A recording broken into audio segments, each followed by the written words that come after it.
In Guillermo del Toro's movies, water behaves like a living presence. It seeps, it drips, it echoes, and sometimes crashes across the screen. For instance, in The Shape of Water, water becomes the literal connective tissue of the story. From the flooded bathroom sets to the waves painted on Elsa's apartment wall, water shapes every emotional bit of the story.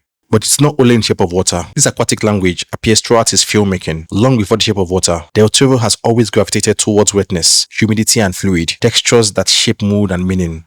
For instance, in Pan's Labyrinth, rain and damp soil are visual signatures of the film setting in the misty forests of post-Civil War Spain. The opening and closing scenes show Ophelia lying on wet stone. The labyrinth itself glistens with moisture. In The Devil's Backbone, water becomes even more literal. The orphanage is haunted by Santi, a drowned boy whose ghostly appearance makes being suspended in water. His blood floats like droplets in zero gravity, visually referencing the world where his body was submerged. The entire building is marked by damp walls, cracked cisterns, and the constant presence of underwater.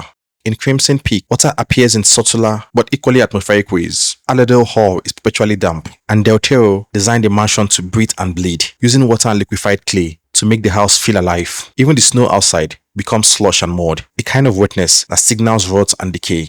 Then we come to Pacific Rim, which uses water as a narrative force. The ocean isn't merely a setting, but an active participant in all the battles. Del Toro emphasized he wanted the waves and the storm to communicate skill and emotional weight. For instance, the Hong Kong Harbour Battle was filmed using real water cannons and rain rigs, which turned the entire fight into a choreography of steel and water. In Hellboy 2004, Abe Sapien, an amphibious being, introduces another aquatic dimension. His scenes often take place in tanks, flooded chambers, and laboratory pools. Even when Abe is not on screen, Del Toro surrounds the set with condensation. Across all these films, water is the texture of Del Toro's storytelling. Even as recently as Frankenstein, Del Toro's obsession with water is still very evident in the scene where Frankenstein is about to be born. Also, the streets of Edinburgh are shown to be muddy with wet cobblestones. From the glistening mud in Pan's Labyrinth and the rain-soaked streets of Pacific Rim to the damp gothic corridors of Crimson Peak, water shapes atmosphere, emotion, and theme. So the question now is, why is Del Toro obsessed with water? There's always a meticulous decision to submerge his set in an aquatic atmosphere.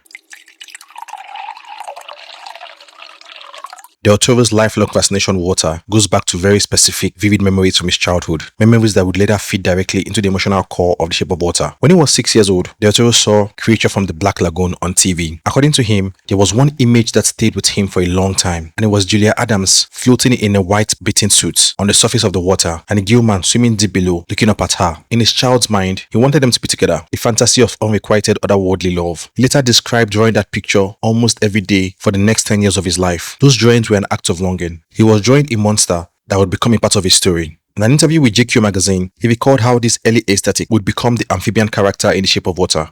Del Toro has also said that as a child, he didn't own a bathtub. Instead, he dreamed of swimming, of being submerged. He built a makeshift bathtub in a shower by sealing towels at the base of a glass shower door so he could feel it and feel like he was swimming underwater. He was even more candid to the rap that till this day, I dream that I can breathe underwater. All of this formed more than just a childhood memory. They became the emotional blueprint for his adult work.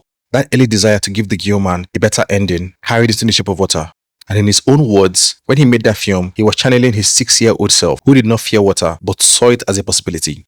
According to the Smithsonian magazine, Del Toro does have a rain room in his house where it rains 24/7, and this suggests a strong personal preference for water atmospheres.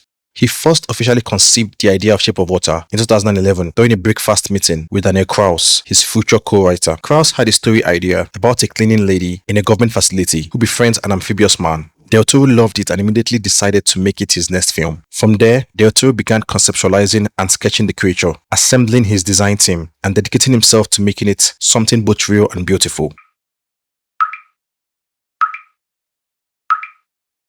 To watch a Guillermo del Toro film is to observe water as a living being. It's alive, it flows, and it carries emotions in its stories. And if you pay attention, it often feels like it has a personality of its own. Del Toro himself said it best. Water is the most powerful and malleable element in the universe. That's a bold claim, but when you look at The Shape of Water or even Pan's Labyrinth, you start to see what he means. Water bends to the will of the narrative, but it also transforms the people around it. He even links water directly to love, which, in his view, is just as fluid, just as unstoppable. He said, "The first thing I found was the idea of water being love, because love is like water. It has no shape. It goes through everything." Imagine that. Water as a metaphor, yes, but also as a lens through which to view the most human of experiences. And here's the thing.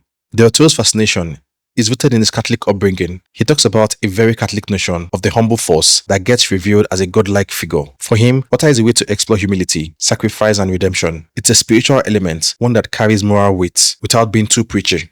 He also draws on fairy tale tradition, stories of magical fish, which themselves often symbolize morality and hidden power. In Del Toro's films, water and spirituality are inseparable. The liquid medium is a conduit for empathy, a carrier of the slow transformative power of love. Guillermo del Toro treats water as a spiritual medium, a threshold between worlds, a substance that erases boundaries between life and death. In his films, water is rarely just water. It's always a metaphysical element, something that transforms and haunts his characters. For instance, in The Devil's Backbone, water is the substance of the ghost world. The ghost of Santi constantly bleeds water from his cracked skull. And this makes sense when you realize that Santi died by drowning and his spirit remains submerged in that trauma. The water leaking from him is a liquid memory, a physicalization of unresolved injustice. In Pan's Labyrinth, Ophelia's first major encounter with the faun happens near whetstone, moss, and flowing underground water.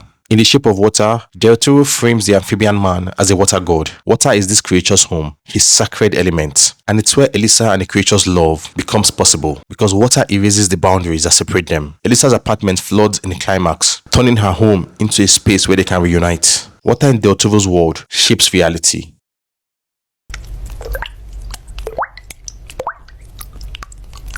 Del Toro is obsessed with water in a way most directors are obsessed with narrative or acting. For him, water is a living tactile element. Take for instance The Shape of Water. Del Toro spent nearly 3 years designing the amphibian creature, and to get this, he treated it like he would treat a leading man in his movie.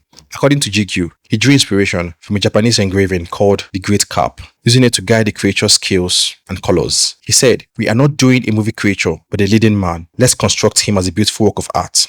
And think about that for a second. 3 years on a single character, sculpting, layering translucent paints, redefining the webs on the hand for realism. It's all meticulous. Why? Because water is central to Del Toro. The creature has to move, to breathe, and to exist in water. Every detail reinforces the life of water itself in the movie.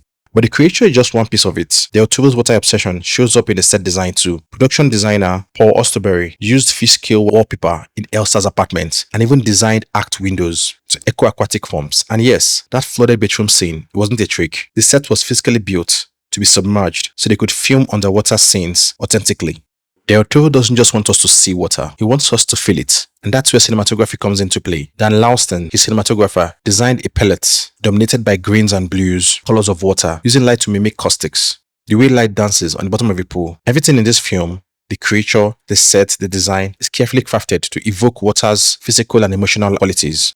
Del Toro is notorious for introducing storms and lightning into some of the most pivotal moments of his films. A quick glance at his filmography reveals a recurring pattern. When a storm erupts, it often coincides with a significant narrative turning point, a signal that the story is about to cross a threshold into the next phase. For instance, in The Devil's Backbone, when the unexploded bomb lands in the orphanage, there is a suggestion of rain and stormy conditions, creating an ominous atmosphere. Although that scene appears later in the story, that moment shapes the entire narrative, establishing the persistent presence of danger. In Hellboy 2004, the portal scene during Rasputin's occult ritual occurs during a massive storm. Though Rasputin's plans fail, that storm shows us the moment when the narrative changes. Hellboy is ultimately brought to Earth, setting the entire story in motion. In Pacific Rim, many of the film's most iconic kaiju battles take place in the middle of a storm at sea. The crashing waves, the heavy rainfall, and the lightning amplify both the scale of the conflict and the stakes for the human pilots. In The Shape of Water, in the final scene, when Elisa releases the amphibian creature into the lake,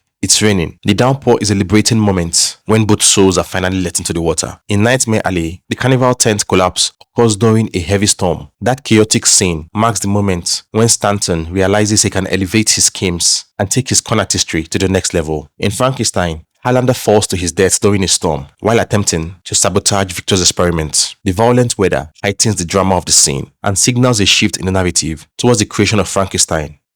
So the next time you watch a Del Toro movie, pay attention. The greenish glow on the wall, the dampness on the hallway floor, and the wet cobblestones, it's all part of a larger obsession. And he can't help himself because it is his 6-year-old self screaming through the screen. And thinking about it now, that could be the reason why we love him so much.